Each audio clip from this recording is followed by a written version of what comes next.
फिर से स्वागत है बच्चों सभी का। तो क्लास रहेगी कंप्यूटर की। ठीक है।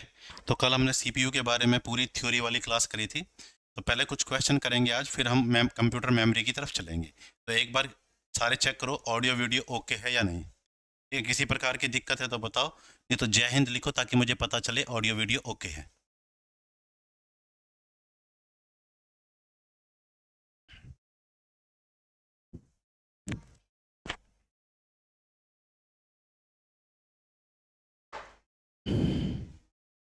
हर हर महादेव।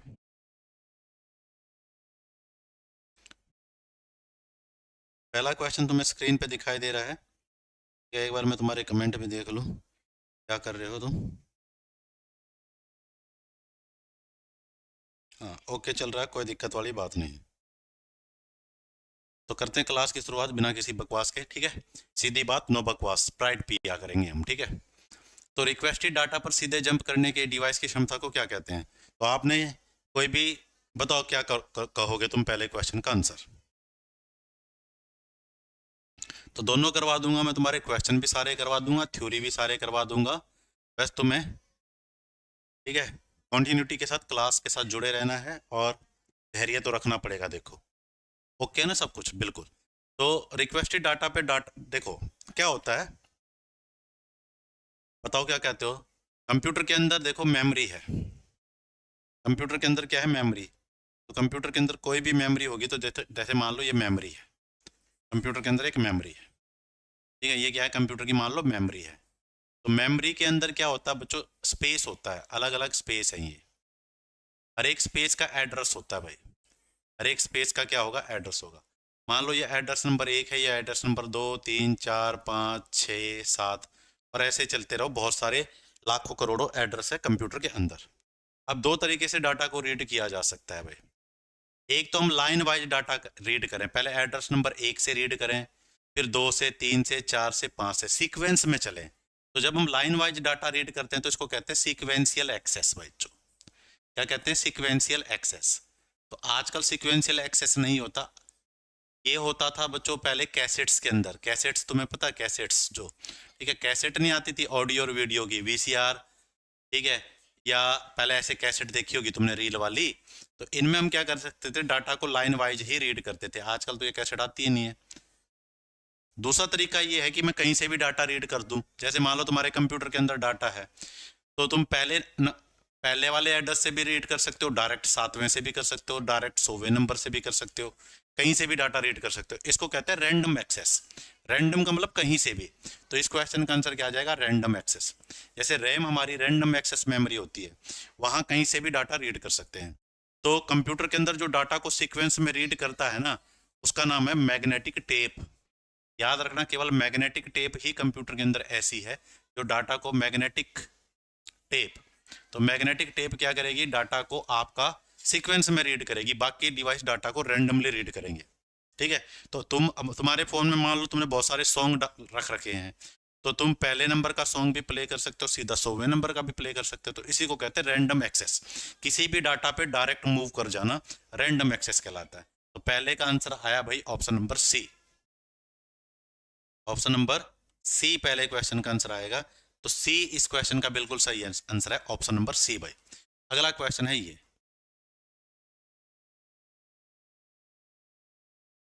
क्या मेन फ्रेम और सुपर कंप्यूटर। अब भाई कंप्यूटर कई प्रकार के होते हैं, आने वाली क्लासेस में आप समझोगे। तो फिलहाल ये याद रखो, जो मेन फ्रेम और सुपर कंप्यूटर होते हैं काफी बड़े कंप्यूटर होते हैं। मेन फ्रेम और सुपर कंप्यूटर काफी बड़े कंप्यूटर होते हैं। जो सर्वर होता है ना आपका, वो मेन फ्रेम कंप्यूटर से ही बनाया जाता है।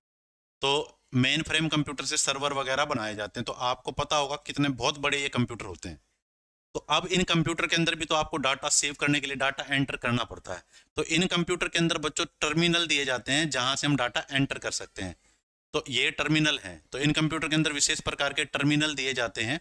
टर्मिनल उस पॉइंट को कहेंगे जहां से हम कंप्यूटर के अंदर डाटा एंटर करेंगे। तो मान लो ये दो टर्मिनल है, और इन टर्मिनल के साथ अपन जोड़ेंगे कंप्यूटर, कंप्यूटर जोड़ के इसके अंदर डाटा एंटर करेंगे।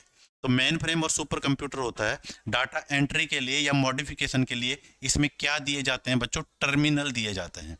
ठीक है, टर्मिनल। तो टर्मिनल एक कॉमन सा वर्ड है, बस टर्मिनल, कई प्रकार के टर्मिनल तुमने सुने होंगे। अगला क्वेश्चन है, तो डी इस क्वेश्चन का आंसर था टर्मिनल भाई।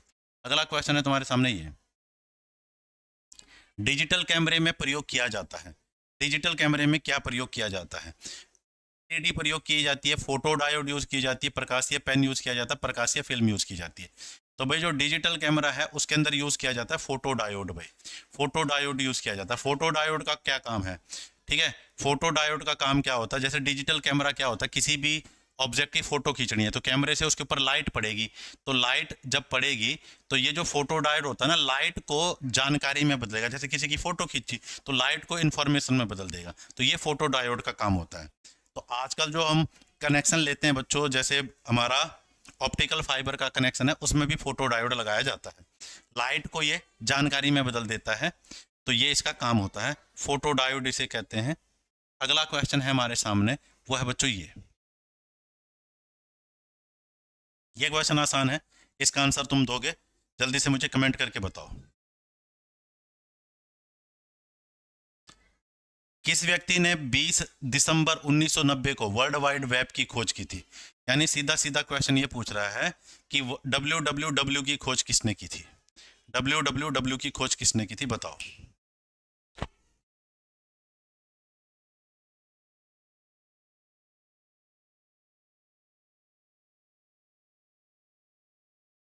www की खोज किसने की थी, यह तुमसे पूछा गया।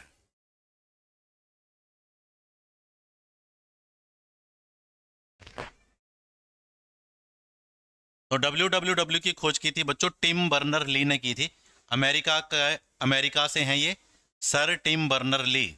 तो टिम बर्नर ली ने तुमने पढ़ा होगा 1991 में www की खोज की है। 1991 हम पढ़ते हैं, हालांकि एग्जैक्ट डेट क्या है? 20 दिसंबर 1990, यानी 91 आ ही गया था, 8-10 दिन की बात थी, तो लॉन्च 1991 में हुआ ये। ठीक है, www एक्चुअल में क्या है? www की फुल फॉर्म सभी को पता है, वर्ल्ड वाइड वेब है ना, world wide web, world wide web. तो वर्ल्ड वाइड वेब इसकी फुल फॉर्म है भाई www की। तो वर्ल्ड वाइड वेब इसकी फुल फॉर्म है। इंटरनेट के ऊपर जितने भी वेब पेज है, ठीक है, सिंपल सी इसकी डेफिनेशन मैं तुम्हें बताऊं, इंटरनेट के ऊपर, ठीक है, इंटरनेट के ऊपर, इंटरनेट पर जितने भी वेब पेज हैं, जितने भी वेब पेज हैं, जितने भी वेब पेज हैं, उन सबको मिलाकर www कहते हैं। ठीक है, इंटरनेट के ऊपर जितने भी वेब पेज हैं, इन सबको आप मिला दो, और इनको मिलाकर, इन सबको मिलाकर क्या कहा जाता है? www। यानी सभी वेब पेजों के समूह को हम क्या कहते हैं? दुनिया के, वर्ल्ड का मतलब पूरी दुनिया के जितने भी वेब पेज हैं सबको मिलाकर कहते हैं वर्ल्ड वाइड वेब। ठीक है, और वर्ल्ड वाइड वेब की शुरुआत हुई थी 1991 में, sir Tim Berners Lee. Tim Berners Lee कहाँ के थे? अमेरिका के थे भाई। ठीक है, तो बी इस क्वेश्चन का आंसर था। आप देखो ये क्वेश्चन,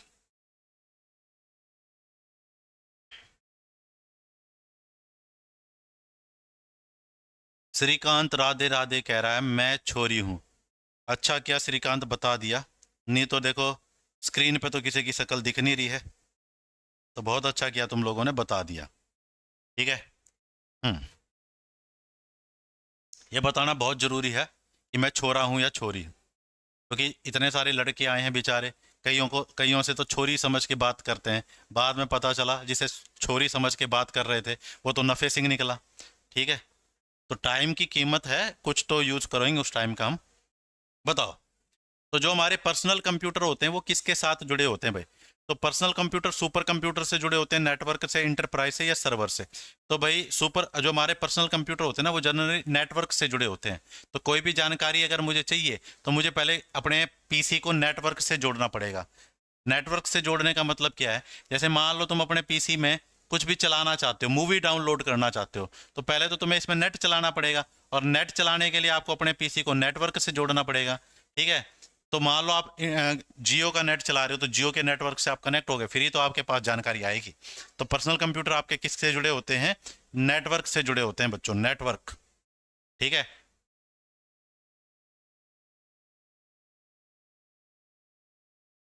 ऑप्शन नंबर बी। इस क्वेश्चन का आंसर बताओ। कंप्यूटर के कार्य प्रणाली के मुख्य अवयव कौन कौन से, कौन शामिल नहीं है? तो कह रहा भाई कंप्यूटर की जो कार्य प्रणाली है इनमें से कौन सी चीज शामिल नहीं है? तो कंप्यूटर को हम जो डाटा एंटर कराते हैं उसको इनपुट कहते हैं, तो इनपुट तो शामिल है सर। कंप्यूटर से जो आउटपुट रिजल्ट मिलता है उसे आउटपुट कहते हैं, तो ये भी शामिल है सर। अब रह गया एक इंटरनेट और एक रह गया एक्सटर्नल मेमोरी। तो कंप्यूटर के अंदर अगर मुझे कोई डाटा सेव करना है तो हम मेमोरी का यूज करेंगे, तो मेमोरी भी कंप्यूटर का पार्ट है। तो इंटरनेट कंप्यूटर की मेन पार्ट नहीं है, वैसे तो इंटरनेट की मदद से हम, ठीक है, तो इंटरनेट कंप्यूटर की फंडामेंटल पार्ट नहीं है, तो इंटरनेट इस क्वेश्चन का आंसर आ जाएगा। बिना इंटरनेट के भी आपके कंप्यूटर चल जाएगा, काम आपके हो जाएंगे, ठीक है। तो वैसे तो तीन मेन चीज कंप्यूटर के अंदर हमें पता है, इनपुट आउटपुट और प्रोसेसिंग होती है। तो इन्होंने प्रोसेसिंग की जगह चौथी चीज मेमोरी होती है, तो इन्होंने यहां मेमोरी दे रखी थी, तो बी इसका आंसर है। अगला भाई, तो ये बात भी हमने पढ़ा था, प्रोसेस्ड डेटा को क्या कहते हैं। तो हम जब कंप्यूटर को क्या देते हैं भाई, इनपुट, और प्रोसेसर उसको क्या करता है, प्रोसेस करता है, प्रोसेस्ड करता है, और प्रोसेस्ड करने के बाद आपको क्या मिलेगा बच्चों, आउटपुट। और आउटपुट जो है वो एक प्रकार की क्या होती है, इंफॉर्मेशन। तो प्रोसेस डाटा को हम इंफॉर्मेशन भी कह सकते हैं और आउटपुट भी कह सकते हैं, ठीक है। प्रोसेस डाटा को आउटपुट भी कह सकते हैं, इंफॉर्मेशन भी। तो इंफॉर्मेशन तो ऑप्शन में है ही नहीं, तो आउटपुट आ जाएगा भाई, आउटपुट आ जाएगा ऑप्शन नंबर ए, ठीक है बात। तो प्रोसेस डाटा को क्या कह देंगे सर, आउटपुट कहेंगे।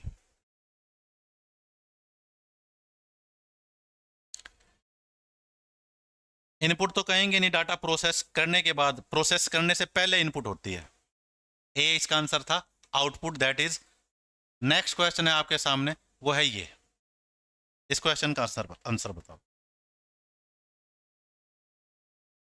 निम्न में से कौन सा कंप्यूटर के सभी भागों के बीच में सामंजस्य स्थापित करता है? कह रहा भाई कंप्यूटर के जो अलग अलग पार्ट हैं उनके बीच में तालमेल कौन बिठाएगा, उनके बीच में तालमेल कौन बिठाएगा?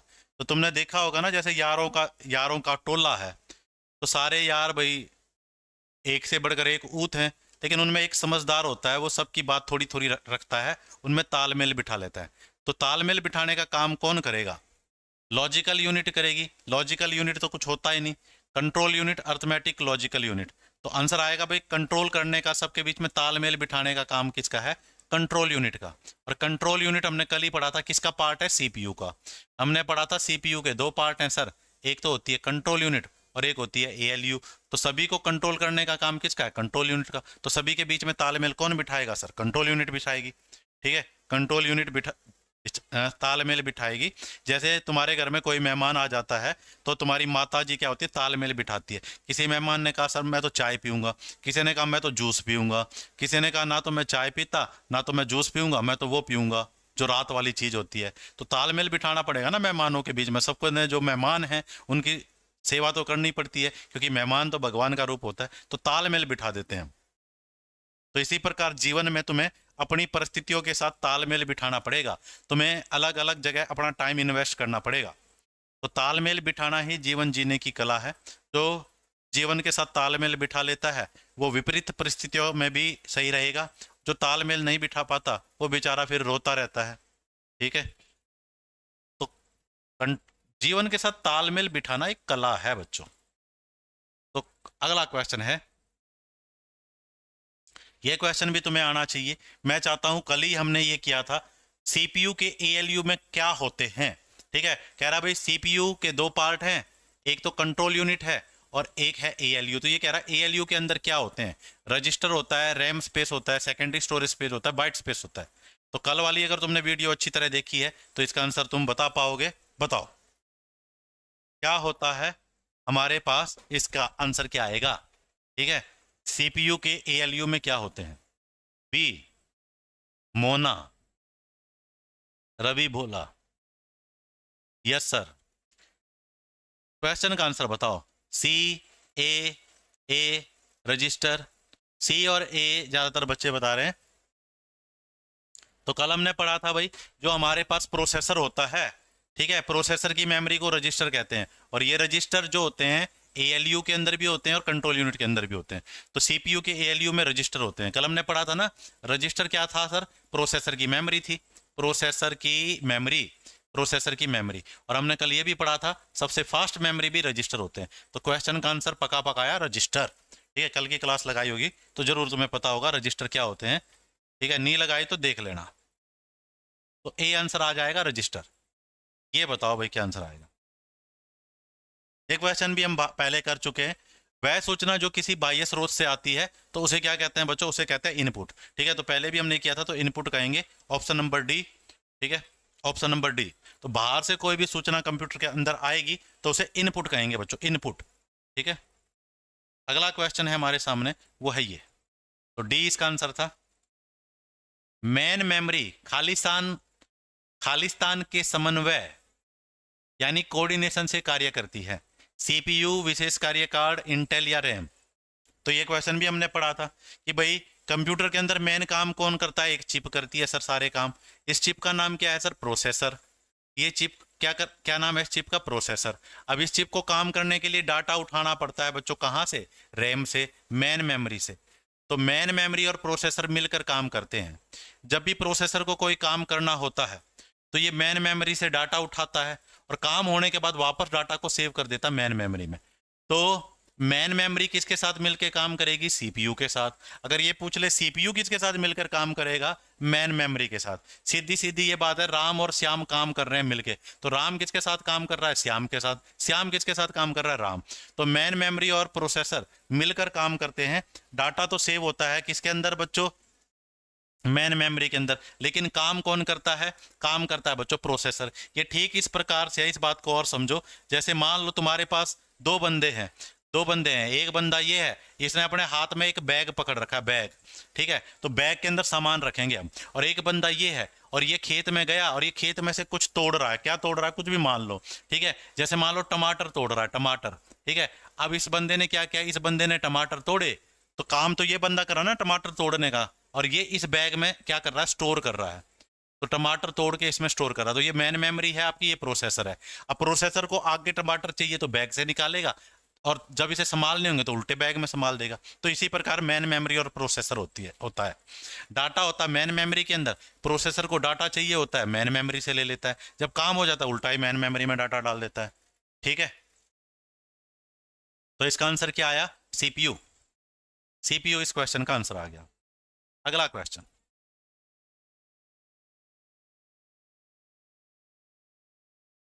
तो ए आंसर था इसका। ये क्वेश्चन बिल्कुल आसान है, सारे आंसर दो इसका। इंग्लिश की क्लास करवा दो सर।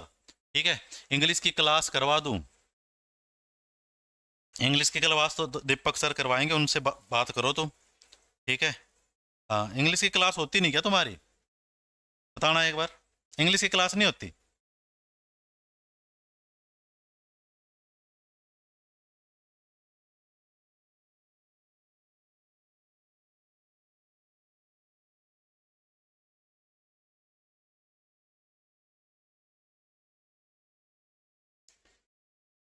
थ्योरी भी कराऊंगा तो मैंने टेंशन क्यों ले रहे हो, तुमने जब ने मुझ पे यकीन कर लिया तो सब कुछ मेरे पे छोड़ दो।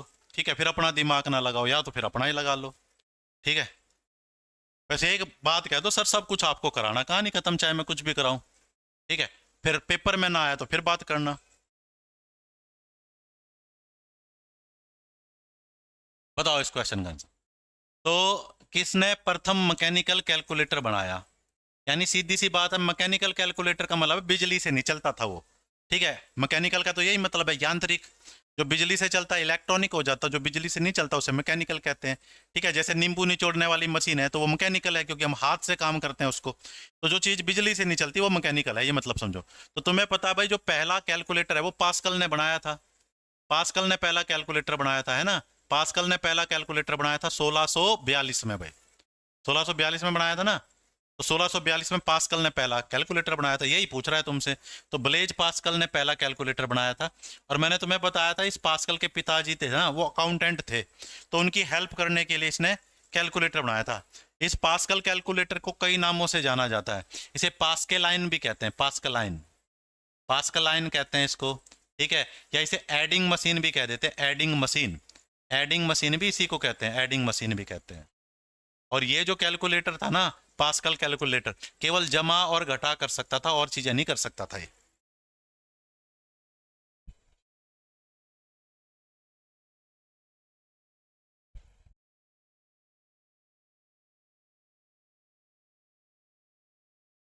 ठीक है,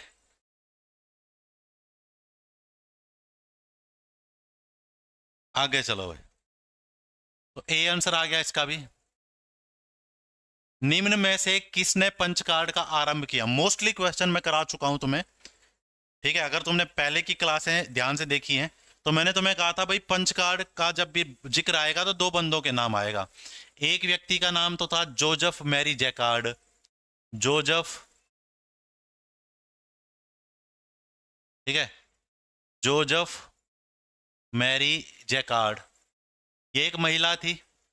ठीक है, जैकार्ड है भाई यहाँ पे भी, जैकार्ड। ठीक है, इसने क्या किया था? सबसे पहले पंच कार्ड का प्रयोग किया था, अपनी बुनाई की मशीन थी। और कंप्यूटर के अंदर पंच कार्ड का प्रयोग किसने किया था? हरमन हॉलरिथ।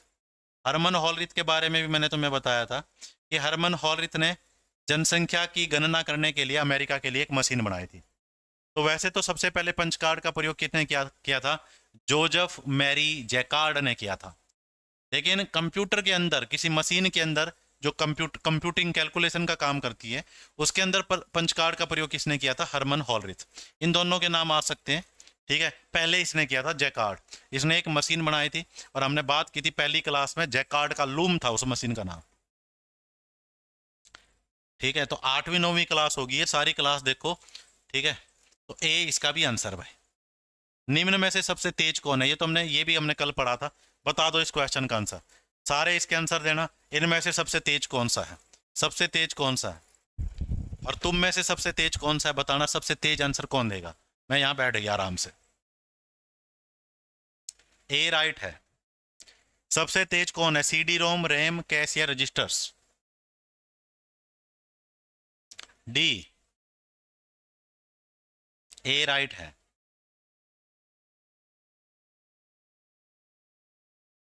ठीक है, ये क्वेश्चन तो कल ही किया था हमने। ठीक है, कल की बात याद नहीं रख पाओगे। डी डी डी, डी बहुत बढ़िया। तो जो भी डी बता रहे हैं बिल्कुल सही है बच्चों। तो कल हमने पढ़ा था प्रोसेसर की मेमोरी रजिस्टर थी, तो सबसे फास्ट मेमोरी होती है रजिस्टर।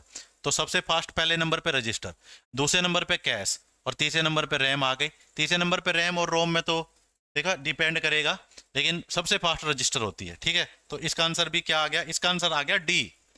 इसका आंसर आ गया डी। तो डी इस क्वेश्चन का आंसर आएगा, डी। अगला क्वेश्चन है तुम्हारे सामने, ये बताओ।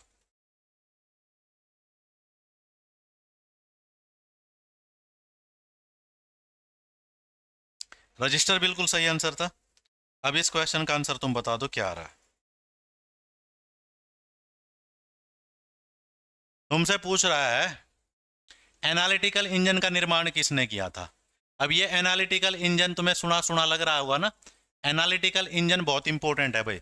इस एनालिटिकल इंजन के आधार पर ही आधुनिक कंप्यूटर बनाया गया है। आधार पर क्या बनाया गया है? Modern computer. तो जो हम कंप्यूटर आजकल यूज करते हैं, ठीक है, उसका जो डिजाइन है, जो उसकी रूपरेखा है, वो कहाँ से ली गई है? एना डिजाइन तो नहीं कह सकते भाई, उसकी वर्किंग। मॉडर्न कंप्यूटर जो बनाया गया है वो एनालिटिकल इंजन के हिसाब से ही बनाया है। और एनालिटिकल इंजन बनाया था किसने? चार्ल्स बेबेज ने बनाया था।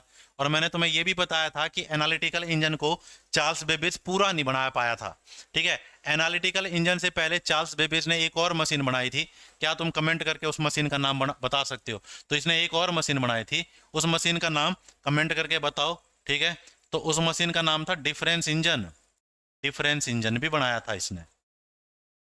ठीक है, तो father of computer Charles Babbage की मशीन है एनालिटिकल इंजन, जिसके आधार पर ही मॉडर्न कंप्यूटर बना है। जिसके आधार पर ही मॉडर्न कंप्यूटर बना है। तो चार्ल्स बेबेज आ गया आंसर। चार्ल्स बेबेज आंसर आ गया। अब चलो आगे। अगला क्वेश्चन है, खालिस्तान एक एप्लीकेशन है। खालिस्तान एक एप्लीकेशन है जिसमें ऑडियो, वीडियो, ग्राफिक्स तथा टेक्स्ट होते हैं। कह रहा भाई ऑडियो भी होता है, अरे वीडियो भी होता है, अरे ग्राफिक्स भी होता है, और टेक्स्ट भी होता है। चार चीज होती है। तो एक से ज्यादा चीजों को हम क्या कहते हैं? मल्टी। और जो ये बाकी चीजें, इनको कहते हैं मीडिया। ठीक है, तो मल्टीमीडिया। तो इंटरनेट पे आपको जो पेज दिखाई देते हैं ना, उनमें कई चीज होते हैं, तो उनको मल्टीमीडिया कहते हैं। तो मल्टीमीडिया कहेंगे option number A. Option number A, हाँ, डिफरेंस इंजन। बिल्कुल डिफरेंस इंजन बिल्कुल सही है। जो भी बच्चे डिफरेंस इंजन बता रहे हैं, 1822 के आसपास इन्होंने डिफरेंस इंजन बनाया था। और डिफरेंस इंजन जब कामयाब नहीं हुआ तब इन्होंने एनालिटिकल इंजन बनाने की बात कही थी। ठीक है, तो ये सारी बातें तुम्हें पता होना चाहिए। तो मल्टीमीडिया कहेंगे। आसान सा क्वेश्चन था ये। क्वेश्चन का लेवल इतना ही आसान रहता है, लेकिन प्रॉब्लम ये होती है अपन ने पढ़ ही नहीं रखा होता है। ठीक है, अगला क्वेश्चन ये है भाई, इस क्वेश्चन का आंसर बताओ। भारत में निर्मित प्रथम कंप्यूटर का क्या नाम था? उस कंप्यूटर का नाम बनाना है भारत में निर्मित, यानी जो भारत में ही बनाया गया हो। तो ये क्वेश्चन बच्चों बिल्कुल आसान है।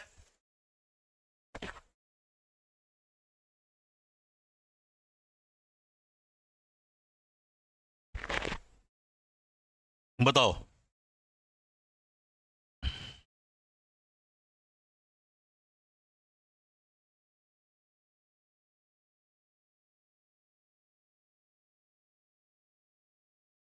तुम्हारे कमेंट मुझे लेट क्यों दिखाई दे रहे हैं? ए। हाँ, अब सही है। सिद्धार्थ सिद्धार्थ सिद्धार्थ। ठीक है, तो सबने सही बताया क्योंकि ये क्वेश्चन एग्जाम में इतनी बार पूछा गया है। तो ये सिद्धार्थ भारत में बनने वाला पहला कंप्यूटर है। कब बनाया गया सर? 1986 में भाई, 1986 में बनाया गया। किसने बनाया सर ये सिद्धार्थ? किसने बनाया? Electronic corporation of India. Company का नाम है इलेक्ट्रॉनिक कॉरपोरेशन ऑफ इंडिया।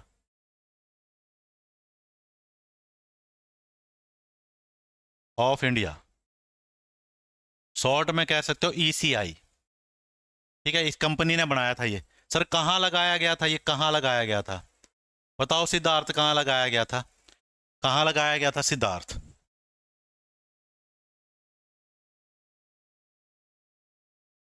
ठीक है, ये तुम्हें बताना है कहाँ लगाया गया था ये सिद्धार्थ कंप्यूटर। तो शायद सिद्धार्थ कहाँ लगाया गया था ये नहीं पूछा जाता। ठीक है, एक तो पूछा जाता परम कहाँ लगाया गया था। तो बताना भाई ये कहाँ लगाया गया था। ठीक है, कमेंट करके बताना। अगला क्वेश्चन, व्यक्तिगत तौर पर किस कंप्यूटर का प्रयोग किया जाता है? व्यक्तिगत तौर पर, व्यक्तिगत का मतलब है पर्सनली। पर्सनली जो हम कंप्यूटर यूज करेंगे, पर्सनली कौन से कंप्यूटर का यूज किया जाता है? पर्सनली, अच्छा पर्सनली की स्पेलिंग गलत लिख दी मैंने। पर्सनली, पर्सनली हम कौन से कंप्यूटर का यूज करेंगे? बताओ भाई। तो पर्सनली जो हम कंप्यूटर यूज करेंगे उस कंप्यूटर का नाम है सर पर्सनल कंप्यूटर। पीसी कह देंगे हम उसको सर, क्योंकि पर्सनल तौर पे तो पर्सनल कंप्यूटर यूज किया जाता है। तो पर्सनली जो कंप्यूटर यूज किया जाता है उसे पर्सनल कंप्यूटर कहते हैं। लेकिन सर पर्सनल कंप्यूटर तो ऑप्शन में ही नहीं है। तो जो पर्सनल कंप्यूटर होते हैं सर, इनके अंदर ना एक चिप लगी होती है। उस चिप को कहते हैं सर माइक्रो प्रोसेसर। क्या लगी होती है इनके अंदर? एक चिप लगी होती है सर पर्सनल कंप्यूटर के अंदर, इनको कहते हैं माइक्रो प्रोसेसर। और जिस भी कंप्यूटर के अंदर माइक्रो प्रोसेसर लगा होता है उस कंप्यूटर को कहते हैं सर माइक्रो कंप्यूटर। तो आपका पर्सनल कंप्यूटर क्या है? Micro computer. हमारा मोबाइल भी क्या है? Micro computer. ठीक है, तो जिसके अंदर भी ये माइक्रो चिप लगी होगी ना उसको माइक्रो कंप्यूटर कहेंगे। तो वैसे जो पर्सनली कंप्यूटर यूज करेंगे पर्सनल कंप्यूटर कहेंगे। पर्सनल कंप्यूटर तो है ही नहीं। फिर मैंने कहा सर पर्सनल कंप्यूटर में एक चिप लगी होती है माइक्रो प्रोसेसर, और जिस भी कंप्यूटर के अंदर माइक्रो प्रोसेसर होगा उसे कहेंगे माइक्रो कंप्यूटर। तो आपका मोबाइल भी माइक्रो कंप्यूटर है, आपकी जो आजकल डिजिटल वॉच आ रही हैं वो भी माइक्रो कंप्यूटर है। ठीक है, और हमारा पीसी भी माइक्रो कंप्यूटर है। ए भाई ए इसका आंसर आ गया। अगला क्वेश्चन है हमारे सामने, वो है ये। बिल्कुल आसान सा क्वेश्चन है, कोई दिक्कत वाली बात इसमें है नहीं।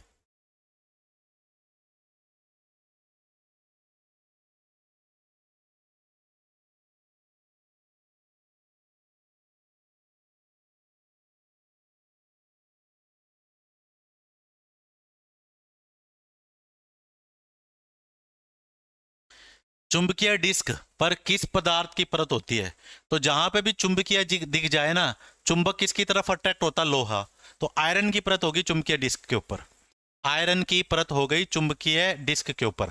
अब चुंबकीय डिस्क कंप्यूटर में कौन कौन सी है? कंप्यूटर के अंदर चुंबकीय डिस्क यानी मैग्नेटिक डिस्क किसको कहते हैं? बताना नाम। मैग्नेटिक डिस्क किसे कहा जाता है कंप्यूटर के अंदर? तो कंप्यूटर के अंदर मैग्नेटिक डिस्क कहा जाता है दो चीजों को। एक तो हार्ड डिस्क मैग्नेटिक डिस्क है भाई, एक तो कौन सी हार्ड डिस्क, कैसी डिस्क है, मैग्नेटिक। और एक फ्लॉपी डिस्क जो आजकल यूज नहीं होती, वो भी एक मैग्नेटिक डिस्क थी। हार्ड डिस्क और फ्लॉपी डिस्क ये दोनों ही मैग्नेटिक डिस्क हैं, ठीक है, ये दोनों ही मैग्नेटिक डिस्क हैं। और इनके ऊपर ऊपर क्या होता था, चुंबकीय पदार्थ की परत लगी होती थी और फिर इन्हें मैग्नेट की मदद से, मैग्नेटिज्म की मदद से इन्हें रीड किया जाता था। हार्ड डिस्क बहुत बढ़िया। हार्ड डिस्क के अलावा और कौन सी मैग्नेटिक डिस्क है? Floppy disk. तो हार्ड और फ्लॉपी दोनों ही मैग्नेटिक डिस्क है, दोनों ही मैग्नेटिक डिस्क के उदाहरण हैं। अगला क्वेश्चन है बच्चों, अगला। अब इस क्वेश्चन का ध्यान से आंसर देना। यह क्वेश्चन मैंने तुम्हें करवा रखा है, ठीक है, पिछली क्लासों में। कंप्यूटर के विकास में सर्वाधिक योगदान किसका है? तो अगर आपसे पूछे भाई कंप्यूटर का जनक कौन है, तो क्वेश्चन अलग बनता है। कंप्यूटर का जनक तो है चार्ल्स बेबेज, ठीक है, चार्ल्स बेबेज, चार्ल्स बेबेज आ जाता, ठीक है, चार्ल्स बेबेज। ये तो कंप्यूटर के जनक हो जाते। लेकिन इसने ये नहीं पूछा कंप्यूटर का जनक है, ये कह रहा भाई कंप्यूटर का विकास में सर्वाधिक योगदान किसने दिया है। तो व्यक्ति का नाम है वॉन न्यूमैन, ठीक है, इनका पूरा नाम है जॉन वॉन और न्यूमैन। न्यूमैन भी पढ़ देते हैं कई लोग, न्यूमोन भी पढ़ सकते हो। तो ये व्यक्ति है, इन्हें कंप्यूटर के विकास में बहुत ज्यादा योगदान दिया है। इसने कई काम किए हैं, जॉन वॉन न्यूमैन, इसका नाम याद रखो। जब भी ये क्वेश्चन आएगा कंप्यूटर के विकास में सबसे ज्यादा योगदान किसका है, तो फिर भाई आपने चार्ल्स बेबेज ने लिखना, इस व्यक्ति का नाम लिखना है जॉन वॉन न्यूमैन। इसने क्या किया, जो बाइनरी नंबर सिस्टम है ना, जो हम कंप्यूटर में यूज करते हैं 0 और 1 वाला, इसका विकास इसी ने किया था, इसका विकास इसी ने किया था, बाइनरी नंबर सिस्टम। और जिस कंप्यूटर में हम डाटा स्टोर करते हैं ना, कंप्यूटर के अंदर हम डाटा स्टोर कर सकते हैं, तो पहला कंप्यूटर जिसमें हम डाटा स्टोर कर सकते थे वो कंप्यूटर भी इसी ने बनवाया था, इसी ने उसको बनाने में हेल्प की थी। तो इसका बहुत ज्यादा योगदान है जॉन वॉन न्यूमैन। तो कंप्यूटर के विकास में, भाई कंप्यूटर के विकास में चार्ल्स बेबेज का तो नाम ही नहीं आएगा, क्योंकि जब कंप्यूटर बना उस समय तो चार्ल्स बेबेज मर गया था, मर चुके थे ये। इनके सिद्धांत के आधार पर तो हमने कंप्यूटर बनाया है, तो विकास तो वो करेगा ना जो उस समय जीवित रहेगा। तो व्यक्ति का नाम है जॉन वॉन न्यूमैन, ठीक है। ऑप्शन नंबर ए इस क्वेश्चन का आंसर है। अगला क्वेश्चन है हमारे सामने ये बच्चों, सर्वप्रथम पंचकार का प्रयोग किसने किया? ठीक है, तो फिर से वही क्वेश्चन आ गया, ठीक है। तो नाम क्या था? Joseph Marie Jacquard. तो पिछले ऑप्शन में जैकार्ड लिखा हुआ था, अब इस ऑप्शन में केवल जोसेफ मैरी लिखा हुआ है, ठीक है। पूरा नाम क्या था? Joseph Marie Jacquard. तो सर्वप्रथम किसने प्रयोग किया था पंचकार्ड का? जोसेफ मैरी जैकार्ड ने। सर किस में किया था? अपनी मशीन में, कपड़े की बुनाई वाली मशीन, जिसका नाम क्या है? जैकार्ड की looming machine, looming machine of Jacquard. Looming machine के अंदर इन्हें सबसे पहले यूज किया था D D D D D D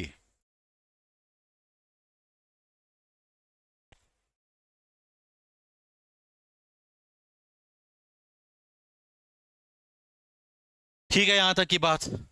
अगला क्वेश्चन पे चलते हैं, ठीक है, अगले क्वेश्चन की तरफ चलो। यह क्वेश्चन है, इंटीग्रेटेड सर्किट चिप का विकास किसने किया? इंटीग्रेटेड सर्किट का मतलब है आईसी, ठीक है, आईसी चिप। और हमें पता है भाई आईसी चिप तीसरी जनरेशन में यूज होती थी।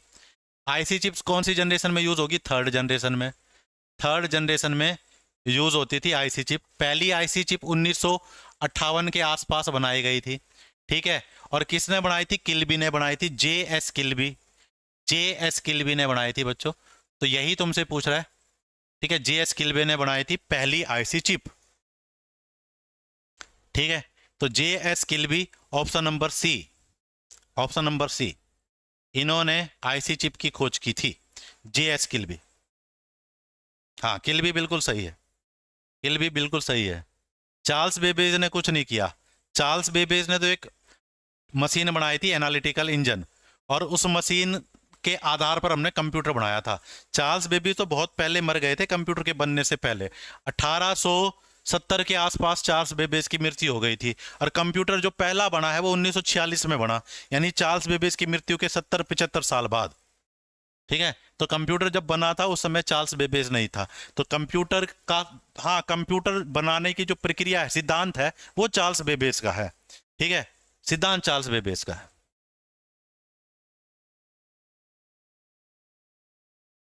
सी आंसर था भाई इसका। अब कह रहा भाई जो ये आईसी चिप होती है, जेएस किल्बी ने तो बना दी, लेकिन बनी किसकी होती है ये? तो आईसी जो चिप होती है बच्चों हमारी, किसकी बनी होती है? ये कॉपर की बनी होती है, ये निकल की बनी होती है, ये सिलिकॉन की बनी होती है। तो ये बात भी हमने पहले कर रखी है सर, ये सिलिकॉन की बनी होती है। और सबसे ज्यादा जो आईसी चिप है वो सिलिकॉन वैली एक जगह है बच्चों, सिलिकॉन वैली, यहाँ पे सबसे ज्यादा आईसी चिप बनाई जाती है। ये सिलिकॉन वैली कहाँ पे है सर? ये अमेरिका के अंदर है, ये जगह अमेरिका के अंदर एक जगह है सिलिकॉन वैली, सबसे ज्यादा आईसी चिप यहीं पे बनाई जाती है। भारत के अंदर सबसे ज्यादा आईसी चिप कहाँ बनाई जाती है? बेंगलुरु में बनाई जाती है।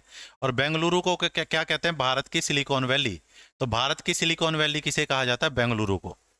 ठीक है, क्यों कहा जाता है? क्योंकि सिलिकॉन की चिप, जो आईसी चिप है, वो सबसे ज्यादा भारत के अंदर बेंगलुरु में बनाई जाती है, और पूरी दुनिया में सिलिकॉन वैली में बनाई जाती है। सिलिकॉन वैली कहाँ है? अमेरिका के अंदर है। इस क्वेश्चन को देखो,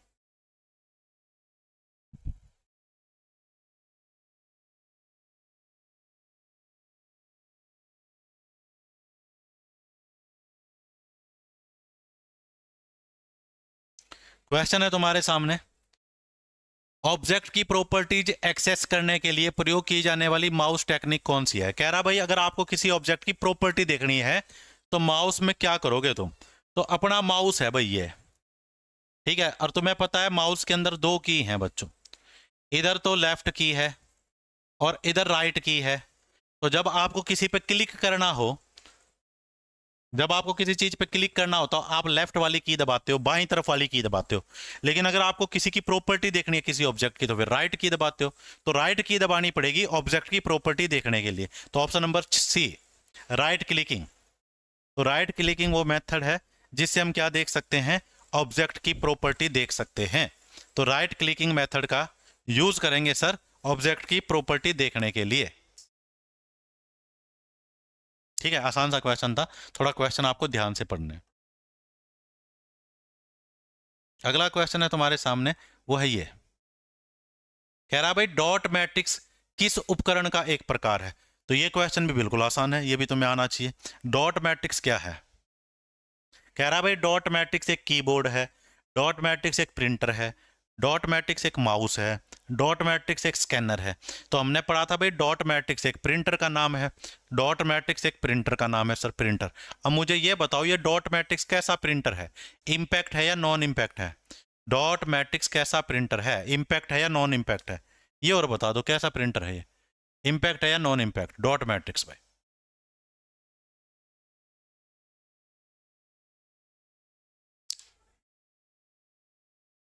हाँ प्रिंटर है डॉट मैट्रिक्स, इम्पैक्ट प्रिंटर है या नॉन इम्पैक्ट?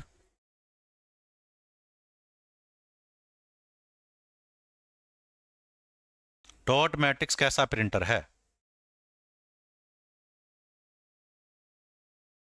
तो डॉट मैट्रिक्स मैंने तुम्हें बताया था, डॉट मैट्रिक्स एक इम्पैक्ट प्रिंटर है बच्चों, इम्पैक्ट प्रिंटर।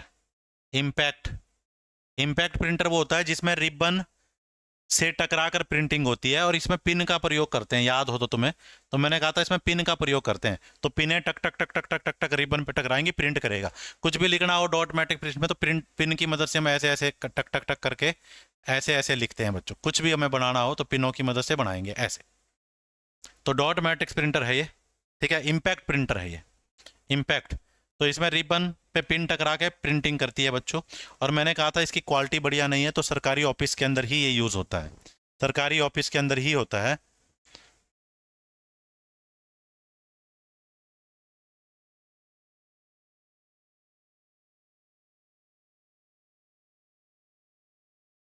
अगला क्वेश्चन देखो, तो बी आंसर आ गया इसका, प्रिंटर था ये एक। टेक्स्ट की पंक्ति में आरंभ में जाने के लिए कौन सी की दबाओगे? भाई आप लिख रहे हो, ठीक है, आप लिख रहे हो, आप लिख रहे हो और आप यहाँ पे हो और आप चाहते बिल्कुल आरंभ में पहुंच जाओ, आप बिल्कुल शुरू में पहुंच जाओ, तो कौन सी की दबाओगे? कोई जरूरी नहीं आप पहले पेज पे हो, मान लो आप 10वें पेज पे लिख रहे हो और आप चाहते हो शुरू में पहुंच जाओ, बिल्कुल पहले पेज के शुरू में। तो जब भी आपको शुरू में पहुंचना हो तो पहले आपको कौन सी की दबानी है? होम की। होम की दबाओगे तो बिल्कुल शुरू में पहुंचोगे। पेज आपका मतलब है पेज ऊपर हो जाएगा आपका, ठीक है, एक एक पेज करके ऊपर होगा। तो होम की दबाएंगे हम, एंटर की नहीं दबाते, ठीक है। एंटर की तो लाइन ब्रेक के लिए यूज की जाती है, एंटर की दबाओगे तो अगली लाइन में आ जाओगे, तो लाइन ब्रेक के लिए, लाइन ब्रेक कहते हैं इसको, अगली लाइन में जाना, उस लाइन को ब्रेक करके, तो एंटर लाइन ब्रेक के लिए दबाया जाता है, ठीक है।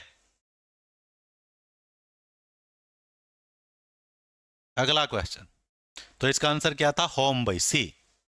अगला क्वेश्चन है ये, निम्न में से कौन एक प्रकार का माउस है? माउस का प्रकार बताना है।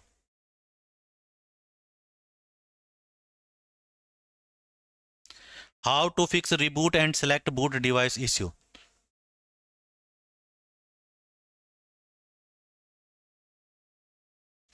तो जो ये प्लीज रीबूट या सिलेक्ट बूट डिवाइस इश्यू जो आ रहा है, इसका दो तीन कई कारण हो सकते हैं। एक तो आपकी जो जो आपकी जो विंडो है वो तो या तो वो करप्ट हो गई है, ठीक है, या तो ये प्रॉब्लम है, या आपकी रैम वगैरह हिल गई है, या आपने ना बूटिंग शुरू में सेटिंग में जाके हम बूटिंग ऑर्डर सेलेक्ट कर सकते हैं, या आपका बूटिंग ऑर्डर खराब है। तो ये तो कंप्यूटर देख के ही पता चलेगा क्या प्रॉब्लम है। इस क्वेश्चन का आंसर बताओ, निम्न में से कौन सा एक प्रकार का माउस है? तो दो प्रकार के माउस मैंने तुम्हें ये भी बता रखा है, मैकेनिकल माउस और ऑप्टिकल माउस। ऑप्टिकल माउस वो होता है जिसमें लाइट का यूज करते हैं हम, लाइट पे काम करता है, और मैकेनिकल माउस जिसके अंदर ऐसी बॉल जैसी होती थी। तो माउस के दो प्रकार हैं, ऑप्टिकल और मैकेनिकल। ए, ठीक है, तो ए इस क्वेश्चन का आंसर आ गया। अगला क्वेश्चन, किस प्रिंटर द्वारा एक स्ट्रोक में एक अक्षर प्रिंट होगा? तो एक स्ट्रोक में एक अक्षर, एक बार में एक अक्षर प्रिंट। तो प्लॉटर तो प्रिंटर की बात कर रहा, प्लॉटर तो आंसर आएगा ही नहीं। लेजर प्रिंटर तो पूरा का पूरा पेज प्रिंट कर देता है, तो ये भी आंसर नहीं आएगा। ये तो पूरा पेज, तो डॉट मैट्रिक्स प्रिंटर आ जाएगा। डॉट मैट्रिक्स प्रिंटर एक बार में एक ही अक्षर प्रिंट करता है, तो इसका आंसर आ जाएगा option number C. Option number क्या आ जाएगा प्यारे बच्चों? सी आ जाएगा, डॉट मैट्रिक्स प्रिंटर, ठीक है। अगला क्वेश्चन है तुम्हारे सामने, तो सी इस क्वेश्चन का भी आंसर था। अगला क्वेश्चन है ये, निम्न में से कौन सा एक वैध इमेज एक्सटेंशन है? तो एक्सटेंशन समझते हो ना तुम, एक्सटेंशन का मतलब है फाइल का सरनेम, ठीक है। जिस प्रकार इंसानों के सरनेम होते हैं ना, उसी प्रकार फाइल का एक्सटेंशन होता है, ठीक है। जैसे कोई वर्ड की फाइल है, तो वर्ड की फाइल का एक्सटेंशन क्या होता है बच्चों? .docx। तो पीछे एक्सटेंशन को देख के मुझे पता चल जाता किस तरह की फाइल है। तो इमेज की जो फाइल का एक्सटेंशन है वो JPEG है, JPEG इमेज की फाइल होती है, ठीक है। तो JPEG है, JPG भी होती है, कई प्रकार की इमेज की फाइल होती है ना, एक JPG भी होती है इमेज की फाइल, एक PNG फाइल भी होती है, तो अलग अलग एक्सटेंशन होता है। तो JPEG जो है वो इमेज की फाइल का एक्सटेंशन है बच्चों, ठीक है। इसकी फुल फॉर्म है जॉइंट पिक्चर एक्सपर्ट ग्रुप, ठीक है, जॉइंट पिक्चर एक्सपर्ट ग्रुप, ठीक है, ये इसकी फुल फॉर्म है, एक्सपर्ट ग्रुप।